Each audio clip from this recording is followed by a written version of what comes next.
Grassy Posse Packer Nation. Welcome to another episode of Packast, the podcast where you don't have to be a Packers fan, but it sure does help. I'm your host, Tom Grassi, and after coming off the crushing defeat from the Redskins, now we're riding on a somewhat high from beating the Bills, shutting them out first time in 8 years that's happened, and now, yet again, we look at another divisional game, the Detroit Lions, and we have a returning guest on Packast. You love him. I love him. Even though he's a Lions fan, we'll forgive him.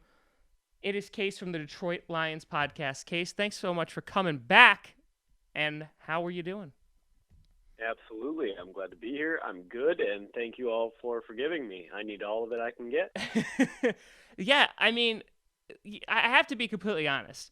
When it came to all the off-season moves, at first with the Lions hiring Matt Patricia, I was like, oh, hey now.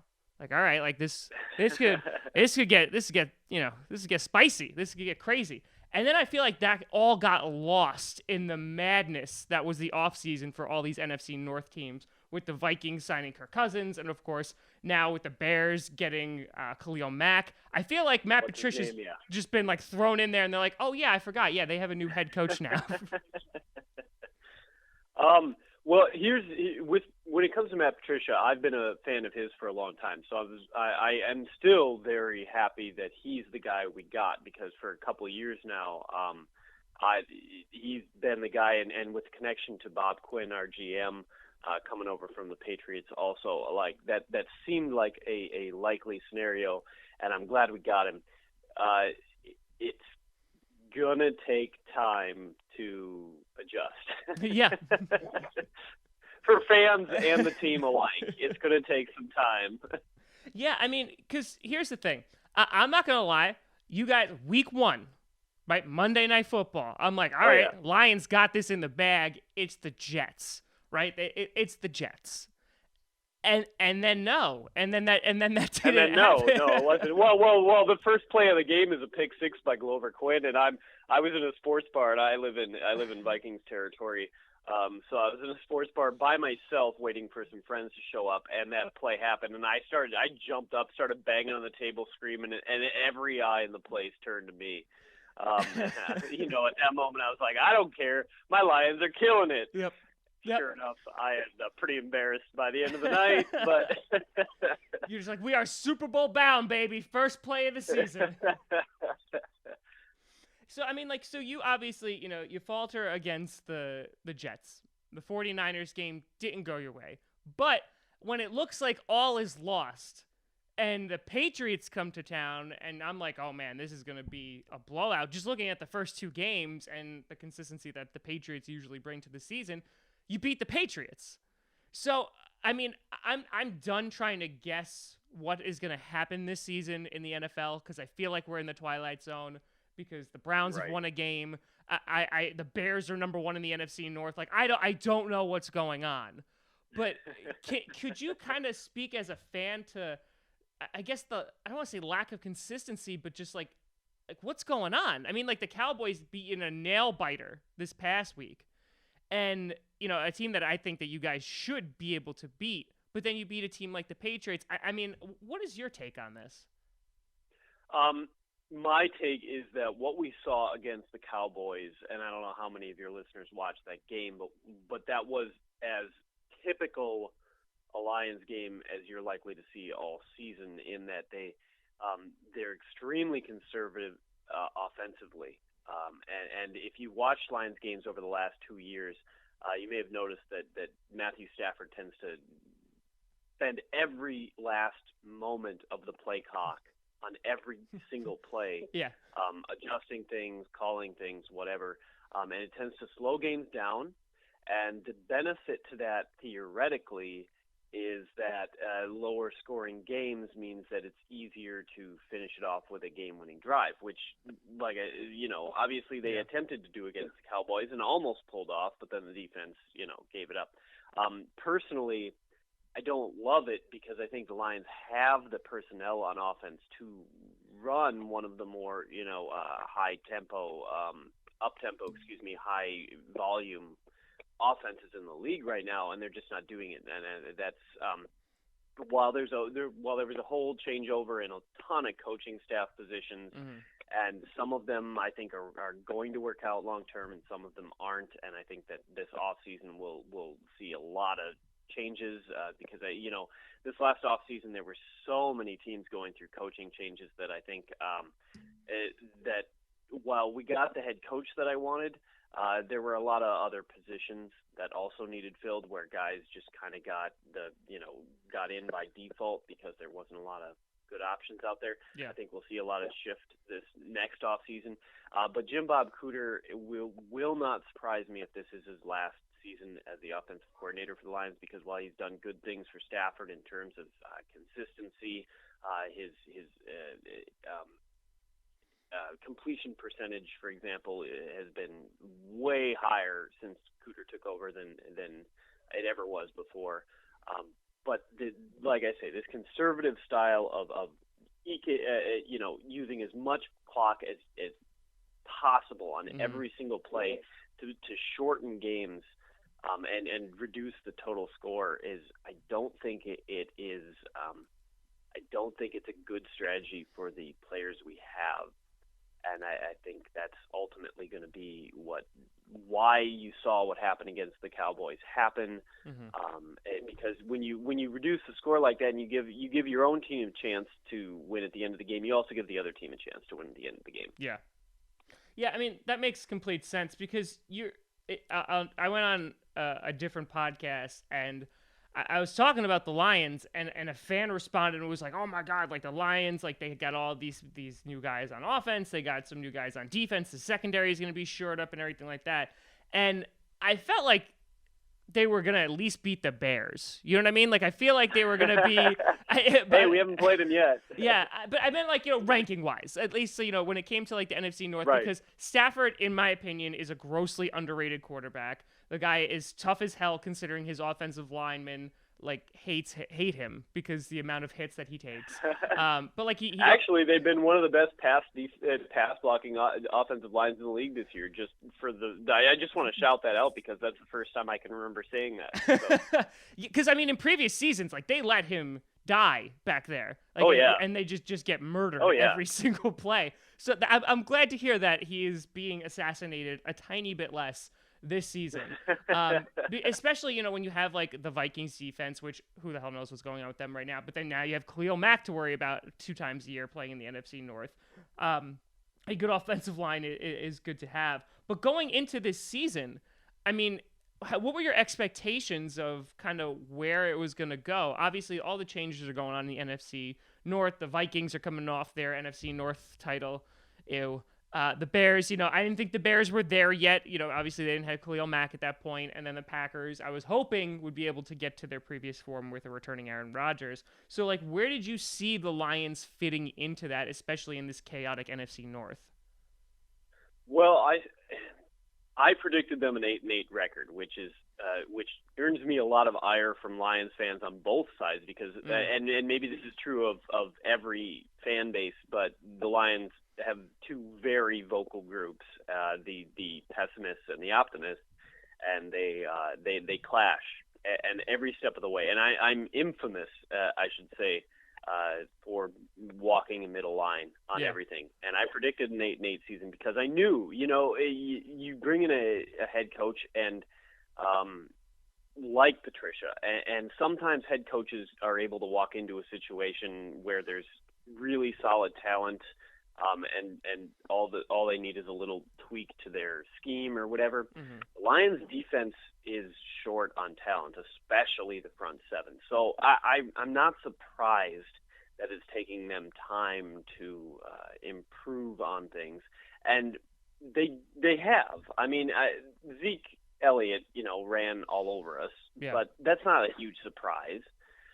But from week 1, when everything was obviously a complete horrible disaster and on every level, they've slowly improved, and I would expect that to continue. And that's my expectation for this season. My expectation for this season was never that the Lions were going to make the playoffs, or if they did, it would be like it has been the last couple times they did, and were ushered out unceremoniously in the wild card game.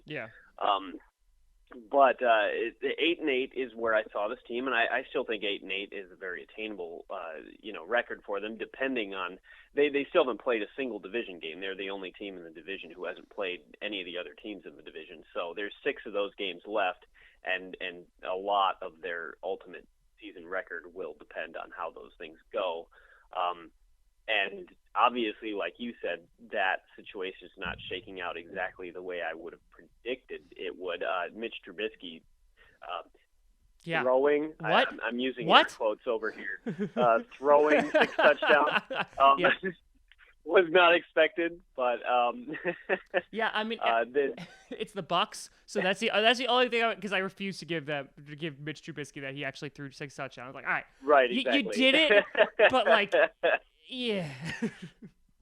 He literally he threw 6 touchdowns, but figuratively it's more of a gray area. Yeah. But no, I mean the Lions are right now, like I say, this game against the Cowboys was almost to a T what I expected out of them this year. The first 3 games were definitely not what I expected, but when you look at the first 3 weeks of any team in the NFL this year, nobody, well, I shouldn't say that, but almost nobody's doing exactly what anybody expected them to do. So I think that's just normal early NFL season things, and then things start to normalize. The Lions are obviously in a situation now where the playoffs look difficult, but like I said, I came into the season with not having high expectations of making the playoffs this year. My hope and want for the season was just to see improvement in the defense as the year goes on, and I saw a little bit. I've seen a little bit of that. I need to keep seeing it. Yeah, and I mean, you take a look also at some other facets that I've just noticed about like the Lions team as a whole and kind of where some weaknesses lie. I mean, that's great about the offensive line. The one thing that I think there hasn't been consistency for, God, I don't even know how long for the Lions, is a running game. Because I love carry on. like they've been trying to like get like a single running back going for, I mean, just, I know this from a fantasy point of view. Like, I'm just like, oh yeah, we don't talk about the Lions backfield. Like, we don't go there. Right. It's like that scene in The Lion King. It's like, that's the shadowy area. We don't go there. Even when it was Reggie Bush, Reggie was fumbling all the time, and they tried to use him in the pass game, and he led the league in dropped passes and things like that. So, like, well, yeah, we had Reggie Bush, and he was decent.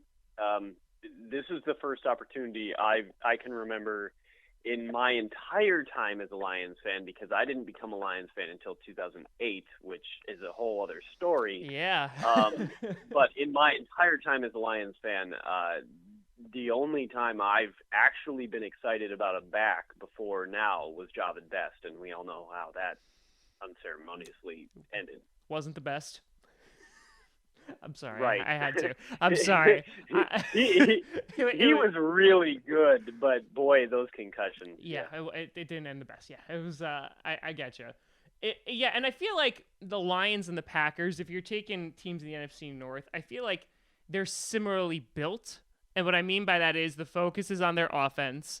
There's always been some weakness on the defensive side of the ball. As a Packers fan, we have had serious inconsistencies at running back. You know, we had Eddie Lacy, who was like, I'm going to be so great. I'm going to be so good. And then not, because hot dogs. And so then after that, you have Ty Montgomery. And we're hoping that now with Aaron Jones is, he's looking great.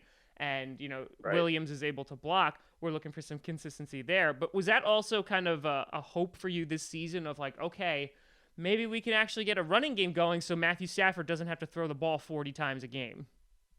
Well, we did a live show for the Detroit Lions podcast during the draft, and for the first round. And when they called Frank Ragnow, my face was just like, what? Yeah. So my initial reaction wasn't thrilled, but as time went on, and we started hearing all these things about all these other teams, the Bengals and the Patriots, both who picked immediately after us, who were targeting him. All of a sudden, it sounds like, well, okay, maybe it's one of those situations where something that teams have a guy higher than the media has a guy kind of thing, and so I bought in on that. I loved Kerryon Johnson all off season, and I know that a lot of people didn't, but for me, he was the guy that I saw as a real potential sleeper. But I saw him as a third-round pick, and then all these running backs started going off the board, and we had to trade up in the second round, which I hate trading up to get him. And so, I wasn't super thrilled with where we got him and what we had to give up to get him. But at the same time, through 4 games, I can't really argue with it. It's still clear that they're working on the running game. Mm-hmm. It's not a finished product. It's not done building. But what they've been able to do so far, I can't really argue with either of our first 2 picks, because they clearly went out and addressed the number one biggest issue on the team and did so successfully. Yeah. Yeah, I mean, actually, I was just looking back at notes. Ragnow, he was the guy, he didn't let up a sack in his first 2 seasons, and I think he could have potentially even gone higher if it wasn't for, was it a high ankle sprain that he had? He had some injury that he was coming off of. Like that. Yeah, so I mean, I liked Isaiah Wynn, and that's who I thought we were going to take, and that's who got taken immediately after, 1 or 2 picks later by either the Bengals or the Patriots. I can't remember. And then I think he's now injured and not playing this year. So. Yeah. So you're like, got him. we drafted well. Yeah. No, I hear you. So you're still trying to find that identity. You obviously are still a pass first team. Matthew Stafford is going to be getting the majority of the work there, and the fact that he's able to stay upright is obviously going to be beneficial for your team. and like I said in the earlier, it's a pass first team, but the passing is very conservative right now. Yeah. And that's where I want to see a shift, and I don't know that we'll ever see that shift as long as Jim Bob Cooter is the offensive coordinator. So I expect Matthew Stafford to finish the year with a solid passer rating. Obviously, he has to make up for that Jets game, but he's been doing it over the last 3. Yeah. But I don't expect the Lions to have a high volume offense as long as Jim Bob Cooter is the offensive coordinator. And I don't necessarily mean that high volume is always the answer or anything. But I just think with the personnel we have right now, we could score more often than we are if we were a little more aggressive, more exotic, more explosive in our play calling. I mean, that makes sense. I mean, even just looking at the Packers game on Sunday, I mean, that's what a lot of critics are saying about this offense. It was kind of just a bunch of dinky throws down, little 3-4 yard, dump offs, and that was it. Obviously, Rodgers is still dealing with the issue. Randall Cobb was out, but right. When it comes to this Sunday, I'm actually really curious to see what this game is gonna how it's gonna unfold. What Lions team are you gonna see, and what kind of Packers team are you going to see? Because we've been hot and cold, and the Lions have been hot and cold. So I feel like whenever we meet, it should be a decent matchup. And that being said, I mean, what do you see for this Sunday, kind of as these two teams face off for the first time this season? Well, like I said, I would expect the Lions to keep their game plan of just trying to keep the game close and see what they can do, at the end of the game. We have been bitten by that in the past, even just over the past couple of years, by the Packers, by them doing the same thing, only coming away with the win in the end. Thank you for that, by the way. Thank you. I really, I have to say, I really appreciate it. My big question, I suppose, is whether or not the Lions, the Packers' run defense came into the season thinking, we're thinking that they might have the best run defense in the league. Obviously, the loss of is it Jake Ryan? Yeah, Jake Ryan. Yeah, Jake Ryan. That really hurt. Sucked. Yeah. Yeah, for sure. And Wilkerson hurts. although he obviously wasn't there last year for when they were already doing good things. Yeah. But the run defense hasn't been what I expected it would be yet, but that doesn't mean I don't think they'll get there. This last week, obviously, you guys, but it's the Bills, and who the hell knows what's going on with the Bills. So this to me, this will be a test of both the Packers' run defense and the Lions' run offense in a way that I think you will be able to carry forward through the rest of the year. A litmus test for how both units will probably do going forward. Yeah, and I mean, you take a look at the run defense because we were solid last year. Always have Mike Daniels who was there, Jake Ryan. While definitely cannot cover anybody to save his life. It was. Hey, we get that. Yeah, it was at least good in run stopping, so that was good. But if you look at the Packers as a whole right now, I feel like there's a lot of frustration from a lot of people in that we aren't as explosive as we thought we would be, considering we are a pass-oriented team. Jimmy Graham got his first touchdown, but hasn't really been involved a whole lot. So there seems to definitely be some stagnant offense going on. And then the defense, I don't know, because I was really concerned about Josh Allen this week, considering we suck against mobile quarterbacks. But the guy didn't do anything. He was terrible. We contained him all game. LaShawn McCoy, I know he was injured, but I think he got 25 yards or something. He barely got anything. And then, you have your backfield. Mobile quarterbacks have been the curse of the Lions the last few years, too. It's but every disgusting. once in a while, you get a new guy in there, and it's just a stinker. So yeah. And so, I mean, I don't know what to make of this team yet. And again, nothing is, I've saying this for the past 3 weeks, nothing is won or lost in September, right? That you could always bounce back, or you could always regress, that your identity's not formed in September. But That being said, as we are moving into October, we're moving into the second month, I'm hoping we just see some consistency with this team, because listen, I'm concerned that the NFC North is becoming one of the best, if not the best division in the NFC, potentially even the NFL, because you have the Bears, which God, I'm waiting for the collapse, because hopefully I'll be able. Yeah, me too. Yeah, right? I keep I'm feeling waiting like it's right around the corner, but. But because Khalil Mack. 4 seasons in a row. I know the Lions are the historical laughing stock of the division, but 4 seasons in a row the Bears came in fourth. Yeah. And now all of a sudden they're 2 games out in the lead. What is this? I feel like I'm in the Twilight Zone. It's the first game of this season when it was the Packers and Bears. Rodgers went down. I was like, oh crap. Khalil Mack has 4? Because we're on week 4. It has every single game he's had a forced fumble.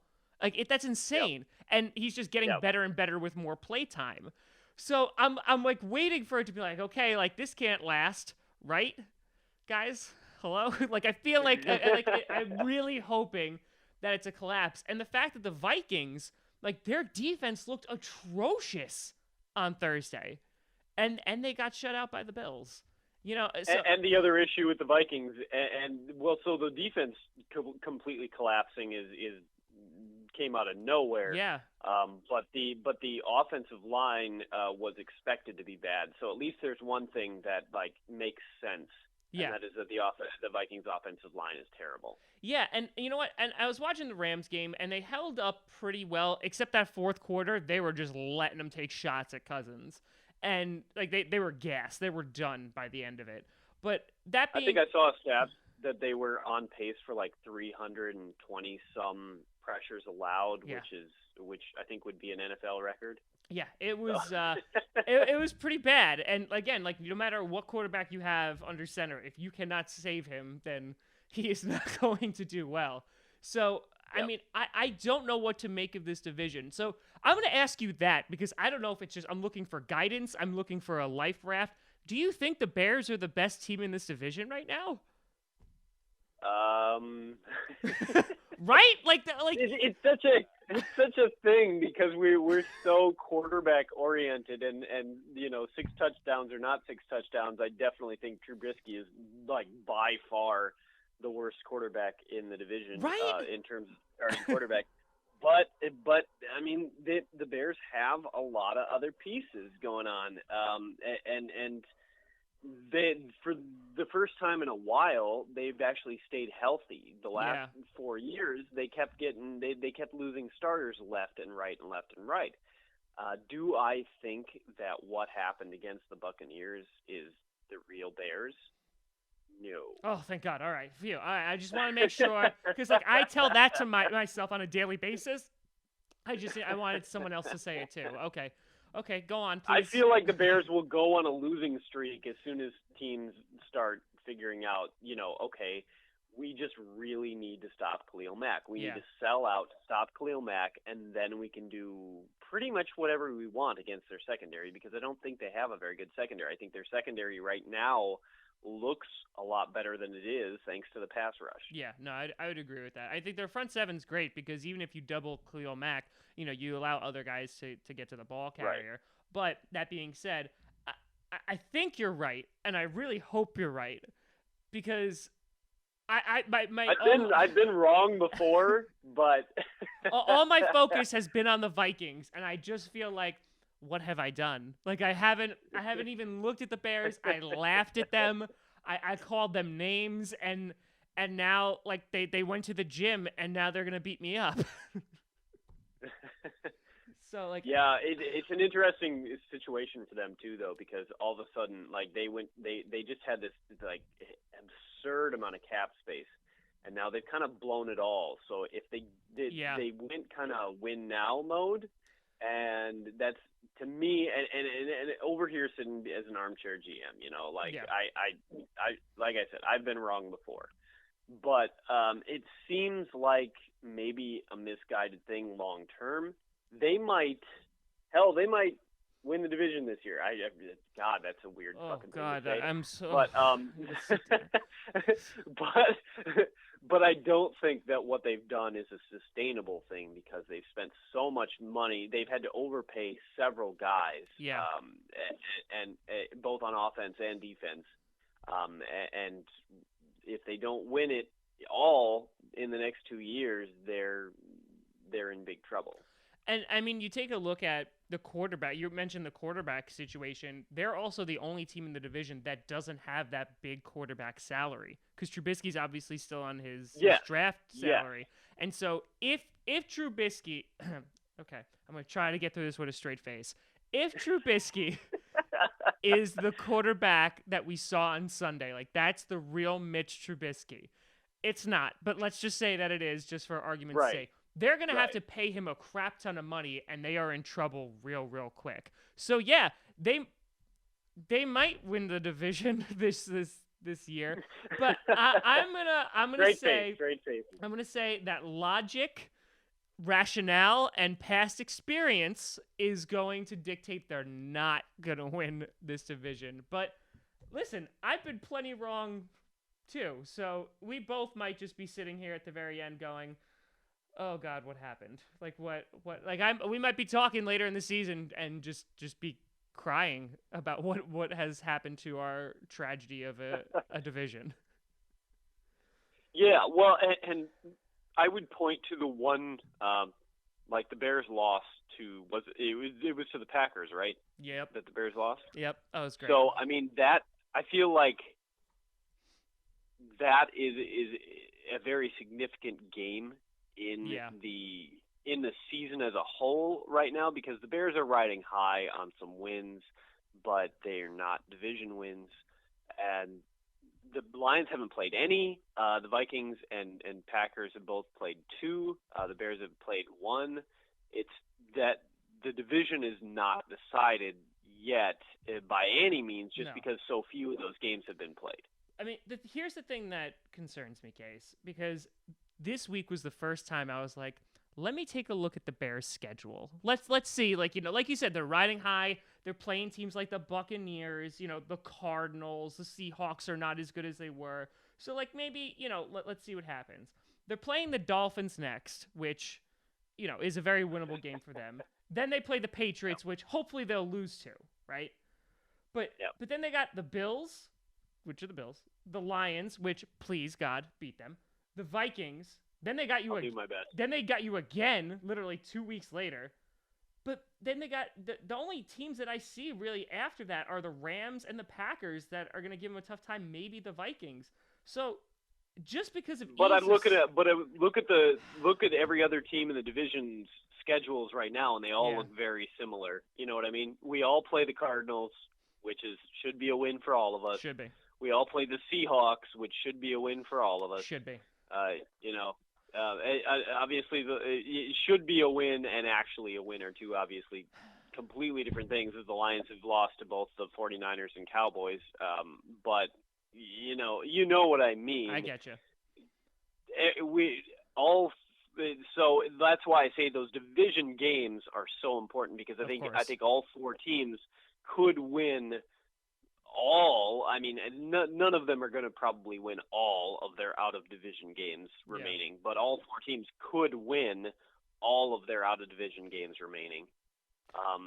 So it is those remaining division games that will likely be the deciding factor.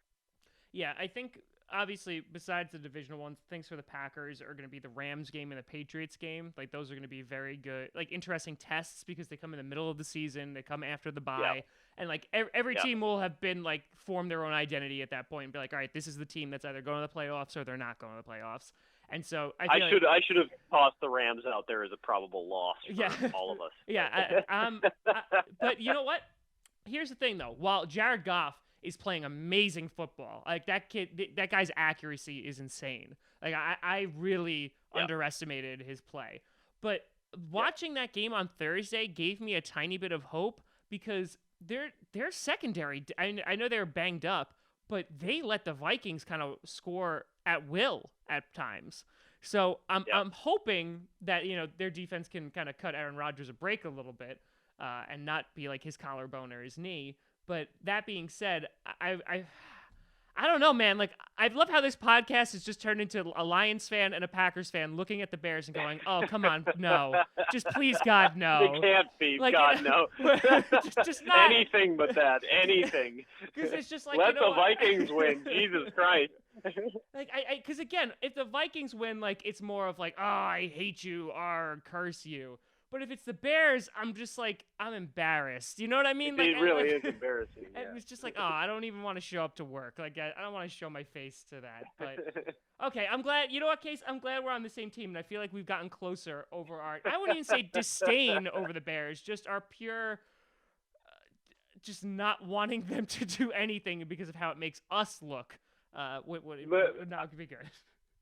I may have said this last year. I feel like I probably did when we had our interview. I've grown so accustomed. I hate the Packers. So don't get me wrong. Oh, absolutely. And I hate all of you. Every single one of your listeners. You're the worst people. Oh, absolutely. You're a piece of human garbage. 100%. 100%. But I've grown so accustomed to the Packers, winning that like it just doesn't bother me anymore. There you go. It would really bother me, like on a fundamental level, if the Bears won. So I would rather have the Packers win and just be like, oh well, what's new, than the Bears managed to pull it out. I don't think I have any more hatred in my heart, right? Like there's no room for another team to get in there. Like, because I already hate the Lions. I already hate the Vikings. Like, the Bears are kind of just like, whatever. It won't fit in there. Like, I just don't have that capacity, and that's really going to be a problem for me. So I'm glad we're on the same page. That obviously we're both terrible people to one another, and if both of our teams never won a game, we would just jump in excitement over their. I'll buy you a beer and then pour it all over you. Exactly, absolutely. Light me on fire, whole 9 yards. But that's the thing, like there's that mutual understanding. But now these Bear fans who have just been underground for years, like mole people, are starting to pop up and are like, "Oh, look at my team go!" And I'm like, "No, just get back down there. The sun should not shine on you." Yeah, that was really the depressing part about the whole 6 touchdown thing, because like as much as it was, Mitch Trubisky is a joke, and needs to stay a joke. He needs to stay a joke. He can never not be a joke, and that was the worst part about this last weekend. I mean, listen, I bust the Bears fans' balls all the time that Trubisky's a Packers fan because of that tweet. Like, and I'll never not do that. But like, if Trubisky actually beats the Packers this year, it's not gonna be a funny joke anymore. and I want to keep laughing at them, and you want to keep laughing at them, and okay, all right. You know what? I feel like this is very cathartic for the both of us. I feel like we need to get this out. Like, I'm looking at Sunday's game, and I'm like, yeah, you know what? Whatever happens, happens. It is what it is. I'm just hoping the Bears find a way to lose against the Dolphins like that. I care much less about the outcome of this game than I do about the Bears losing. So. You're just like, yeah, Jim Bob Cooter. I'm like, yeah, McCarthy, this might be his last season, but who gives a shit? Let's talk about the Bears and really get into. All right, we're all on the same page. So I think regardless of how this season goes, as long as the Bears stay far away from any division title, I think we'll call this season a success. Right.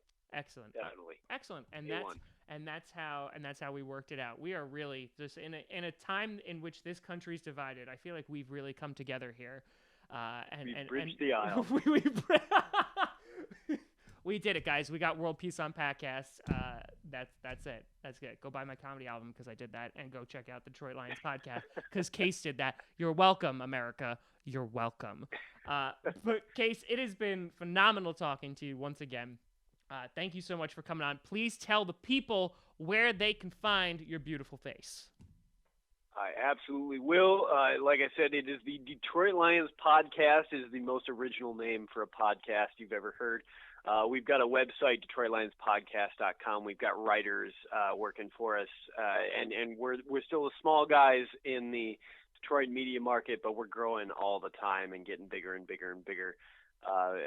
We occasionally even land players to do interviews and things like that. So we're getting into the big leagues. We're not there yet, but we're working on it. That's phenomenal. Yeah, guys. So go check them out. Help Case out. It's a good cause. Listen, we could hate each other, but we could also support each other while we hate each other, because that's what football is all about. But Case, thanks so much for coming on, buddy. I really appreciate it. Well, that podcast was not what I expected in an episode where I thought it would just be Lions and Bears Lions and Packers. In an episode where I just thought it would be Lions and Packers fans bashing each other, we just talked about the Bears. Which I feel like if you're a Bears fan, you just love that even more, because they're like, guys, they're finally talking about us. Ugh. Should be a good game on Sunday, though. You can always find me at TomGrossiComedy.com, TomGrossi Comedy, or Tom Grossi Comedy on the Twitter, Instagram, and Patreon. We got some new Patreons, so big shout out to all of them. Thank you very much for the support. If you want to buy my debut comedy album, Allergic to Fun, you can get a physical copy at TomGrossiComedy.com, and I'll sign it for you and ship it out to you. If you want a digital copy, it's on Amazon and iTunes. Also, check out Packast on SoundCloud, iTunes, Google Play Music, and, of course, here on YouTube. We are live streaming the games every single Sunday, so come on and watch with us and have a good time, or cry with us, regardless of your fan affiliation. Also, in 33 days, I'm running the New York City Marathon, which I hope to survive. I am running for the Michael J. Fox Foundation for Parkinson's Research, so if you would like to donate, the link is in the description. I appreciate any of that. 100% goes to their great charity, and they're doing some phenomenal work, so check them out. Thank you so much for watching. I'm Tom Grossi, and as always, go Pack Go.